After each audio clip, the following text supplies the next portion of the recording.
జోగులాంబ గద్వాల జిల్లా ఉండవెల్లి మండలం అలంపూర్ చౌరస్తాలోని మహాత్మా జ్యోతిబాపులే బీసీ గురుకుల పాఠశాలను కలెక్టర్ బిఎం సంతోష్ సందర్శించారు. నిన్న విద్యార్థుల పాదయాత్ర ఘటనపై కలెక్టర్ సీరియస్ అయ్యారు. డిప్యూటీ వార్డెన్ రజిత, సూపర్వైజర్ నవీన్లను సస్పెండ్ చేశారు. ప్రిన్సిపల్, వార్డెన్, హౌస్ మాస్టర్లకు మెమో జారీ చేశారు. పాఠశాల విద్యార్థులపై బెదిరింపులకు పాల్పడుతున్న భవన యజమానిపై ఎఫ్ఐఆర్ నమోదు చేయాలని పోలీసులకు కలెక్టర్ ఆదేశించారు.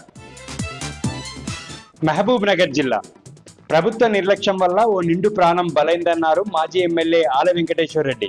మూసాపేట మండలం నిజాలపూర్ గ్రామంలో 108 అంబులెన్స్లో ఆక్సిజన్ అందక చనిపోయిన బొజ్జయ్య మృతదేహానికి పూలమాల వేసి మాజీ ఎమ్మెల్యే నివాళులర్పించారు. వారి కుటుంబానికి ప్రగాఢ సానుభూతిని తెలియజేశారు. కాంగ్రెస్ ప్రభుత్వం పాలన గాలి కొదిలేసిందని, ప్రజల ప్రాణాలతో చెలగాటమాడుతుందని మాజీ ఎమ్మెల్యే మండిపడ్డారు.